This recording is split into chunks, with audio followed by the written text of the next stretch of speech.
All right, we're back with another video. My name's Alyssa. I'm going to talk to you a little bit about Medicare. Um, this topic in particular about continuing to work, delaying Medicare. There are great reasons to start Medicare. There's great reasons to delay Medicare. And we're going to go through those reasons. I find a lot of people are calling me saying, "Hey, Alyssa, I am going to continue to work. I don't want to take Social Security. I don't know if it's the right time to start Medicare, but at the same time, I don't want to get penalized." And that's a really great question. So, how do you continue to work, continue to not draw Social Security, but maybe start or not start Medicare based on facts? And this is my favorite conversation. If I can name a Medicare scenario, it's Alyssa, I'm going to continue to work. In which, like I said, a lot of people these days are.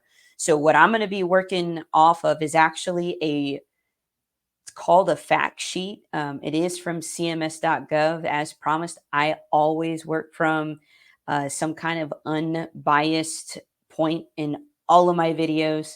I will continue to do that because there is a certain person that absolutely needs to start Medicare, and then there's a certain person that does it. There is no cookie cutter approach, in my opinion. So let's pull up the sheet. Let's get to work. Let's find out if you need to start Medicare or not. So I will show this. This is from cms.gov. Now, this is one of the fact sheets actually that I have for you. Maybe not wanting to present it quite yet, but anyways, woo, we're just gonna go with it. This was published October of last year. So mid-October, you'll get to know what's coming to you in 2025. All right, this was just the cherry on top of this video. I was going to bring in a little bit later, but I guess I spoiled it. So come October this year, you'll get to know what's coming to you in 2025. Look for CMS, and again, this is on cms.gov, the Centers for Medicare and Medicaid Services. They'll announce what your Part B premium will be in the upcoming year. So I will link this in the description because this is what we build on. This is fact number one of what we build on, because in order to figure out if you are going to continue to work or to go on Medicare, you need to know what Medicare has to offer you. So there's three things that I like to look at whenever looking at your group coverage versus what Medicare has to offer. Number one, cost. What is it per pay period that's coming out of your paycheck? About 70% of the people don't know that question because it just mindlessly comes out. Pay attention to that, at least for now. The cost, the deductible, and the max out of pocket. Those are the three things. So just rewind a little bit. A deductible is what first has to come out of your pocket before the plan goes into effect, before you get privy to those nice negotiated copays and coinsurance. A max out of pocket is just that, the maximum you will come out of pocket in a year. So it caps, it does. So health insurance caps you at it. It caps you so you don't go into, millions of dollars of medical bills. It caps at the max out of pocket. So it's usually a number like a deductible maybe in the 800 to 1,000 to 3,000 I've seen. And then the max out of pocket is a bigger number like 3, 5, 7, 10, 11 I've seen in some cases in employer coverage. So the scenario of, let's just say, John Smith is working through those three numbers. What's a really good year for John Smith look like on his group plan? And what's a really bad health year look like on his group plan? Then we go and compare that to Medicare. we're going to say, okay, what's the premium? Which in 2024 is from that fact sheet there, 174.70. What's the deductible? $240. What is the max out of pocket? Well, that kind of depends because if you go with an advantage plan, could be around four, five, seven, $7,000. If you go with a supplement, you don't have a max out of pocket. So these are the kinds of the things that when I compare an employee coverage, I am looking at comparing it to Medicare with Medicare Advantage plan, aka Part C, or a Medicare supplement plan, aka Medigap, Plan G, Plan N, Plan K. The plans are in the Med Sup route. So let's get into a worksheet that's going to help us determine, okay, I'm 64, I'm about to turn 65. Do I delay Medicare? Let me make this a little bit bigger because, all right, I don't want my eyes to go. Okay, so whenever we work through this, there's three different scenarios. I'm sorry, there's three different ways this is going to help you. It's going to help you determine your initial enrollment period. For the sake of this video, very, very quickly, it is the 3 months before your birthday month, the month of your 65th birthday month, and then the 3 years after your 65th. So that is called your initial enrollment period. And this scenario is really for people that are 64, about to turn 65, and they are thinking about delaying Medicare. Okay, so that I'm speaking to you. Number two, decide whether to enroll in Medicare Part A and Part B when you turn 65, or find out how to sign up for Medicare Part A and B or opt out of Part B. So to decide whether to enroll into Medicare Part A or Part B when you turn 65, let's hit that one because we already did number one. So we're going to scroll down to number two. It says here in bold, most people should enroll in Medicare Part A when they turn 65, even if they have health insurance. So it's not like you get a discount or anything. The trick is this part right here. Okay. So you have group insurance. The question is, are you contributing to a health savings account? If you are, then you need to delay both. Okay. I'll come off and say this because there are tax implications if you do not. So if the question is do you contribute to an HSA account, not FSA, health savings account? And if you do contribute to it and you really want to start Medicare, you should stop contributing to said account 6 months before you plan to enroll. Okay, just to make sure that that cutoff is at the right time and you don't go and owe money on the back end. So the question again, do you contribute to an HSA account? Yes, then you must delay both parts.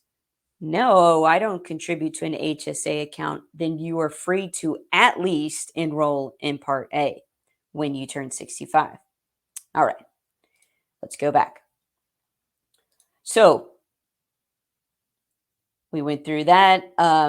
Then it says down here, Medicare Part B is also known as your medical insurance, which the term medical insurance gets thrown around. And so then you automatically think, well, my employer, I've got my medical coverage there, so I don't need Part B, and that's okay.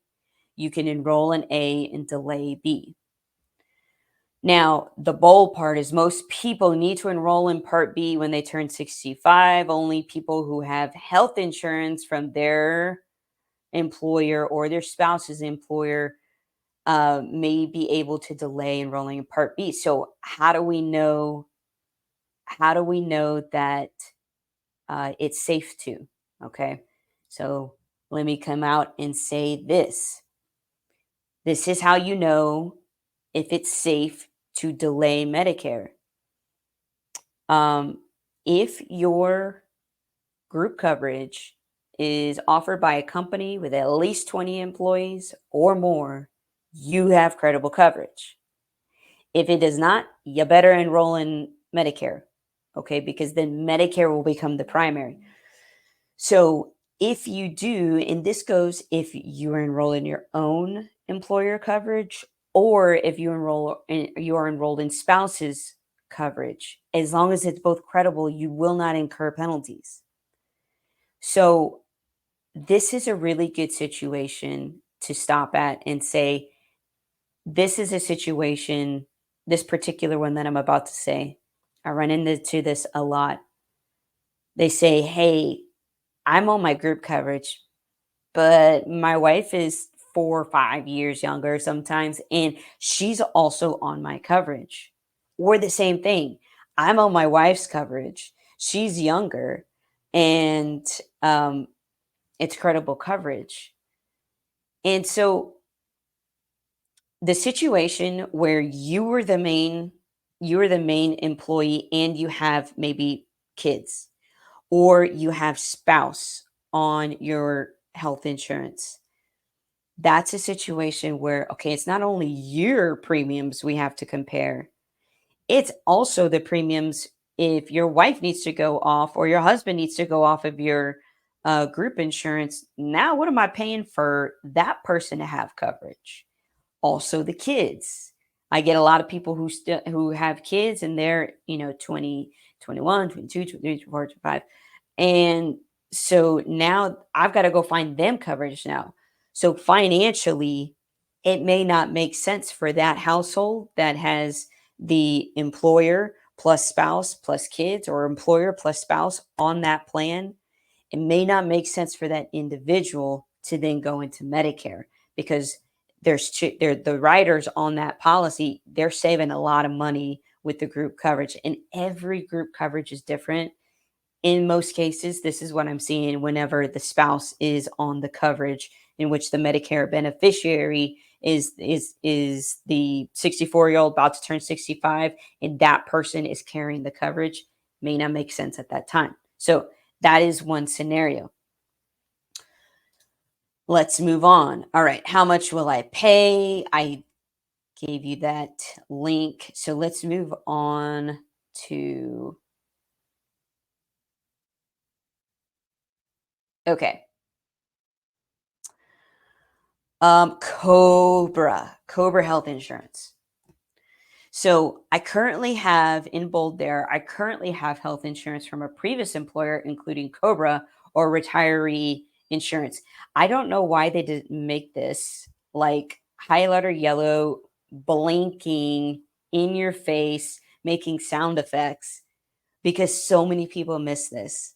I have a client right now that is she loves her Cobra. She loves her insurance. The problem is that she now had to enroll in the general enrollment period. She's incurring penalties because Cobra is not credible coverage.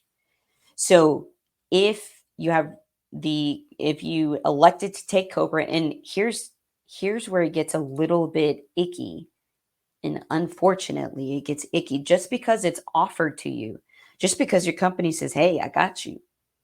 We're going to extend our health insurance to you. Some employers pay for COBRA coverage. They say, we got you. Here's your health insurance and, enjoy it. You're a retiree now.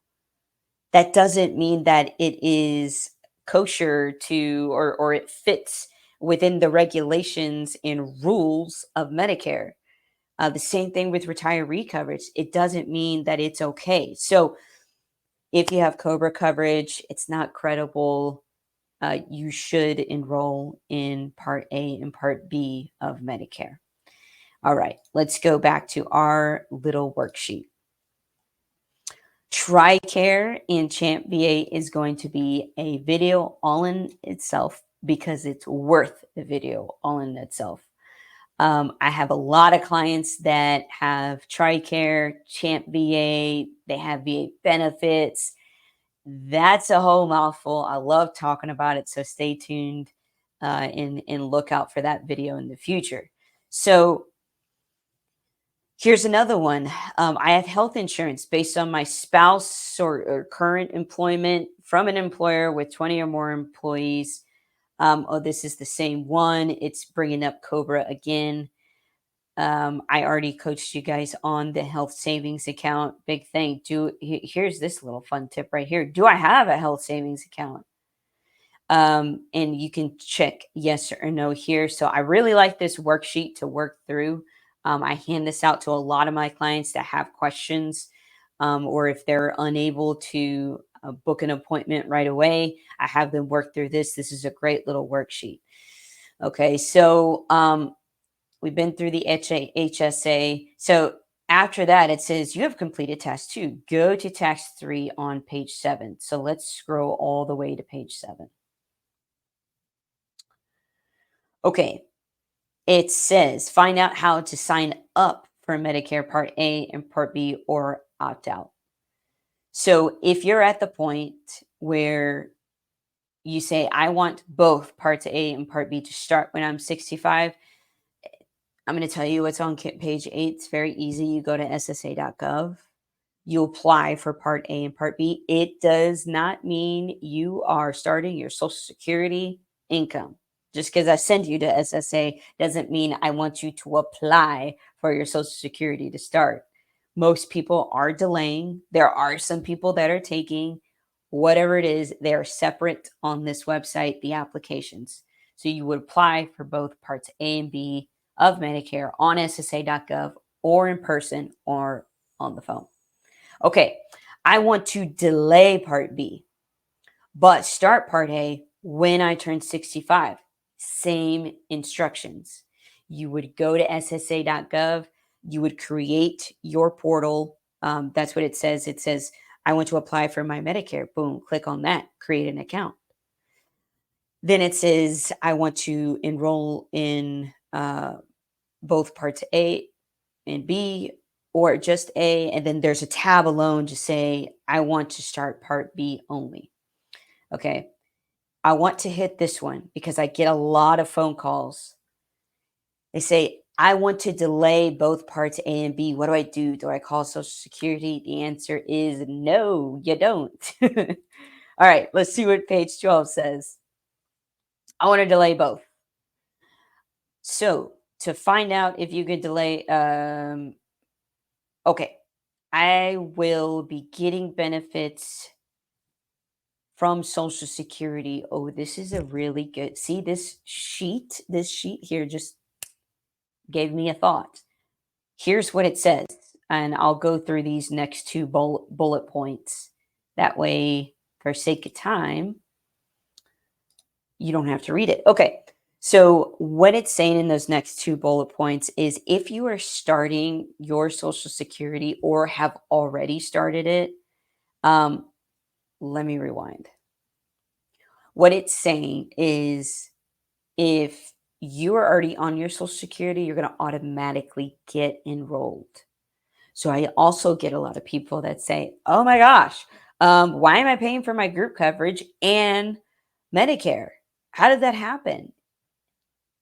They started their Social Security at 62, 63, 64, whenever it was.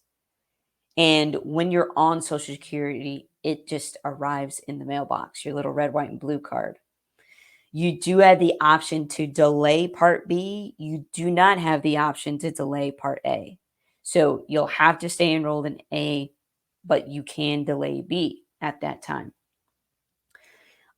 If you are not on Social Security, this is the part where you do have to go on ssa.gov, call them, or go in person and put in an application. Remember, you want to start that process 3 months beforehand. So that's what those two bullet points say. So let's keep going. Okay, let's stop here. When should I sign up for Part A and Part B? Well, it depends on your situation. Here's situation 1. I'm still working and I have employer coverage from this employer. Okay, it says if you're eligible, you can enroll in Part A. But let's just say later down the line, now you don't have your group coverage, it says you should start your Part B process as soon as possible, or when you lose your group coverage, because you have, pay attention, it's in bold, you have 8 months to enroll in Medicare once you stop working or your employer coverage ends. Woohoo. If I could also put sound effects around there, I would. Okay, maybe me doing these hands, it signifies that's a big time frame there. So if you want to delay Part B, that's cool. Delay, delay, delay. Let's fast forward. Now you're 68. Okay. And let's just say you see your retirement date. It's next month. Maybe you'll get COBRA, but you have 8 months. You have 8 months from the day you lose your group coverage to enroll in Medicare, or penalties will incur. Okay. It even says warning. If you do not enroll in Part A, okay, you may have a lifetime late enrollment period. You see, they put it in italics. If CMS is putting it in italics, you better listen. Okay, and just like I said earlier, warning, stop contributing to your HSA 6 months before you sign up. Great sheet here. I really hope I remember to put it in the comments.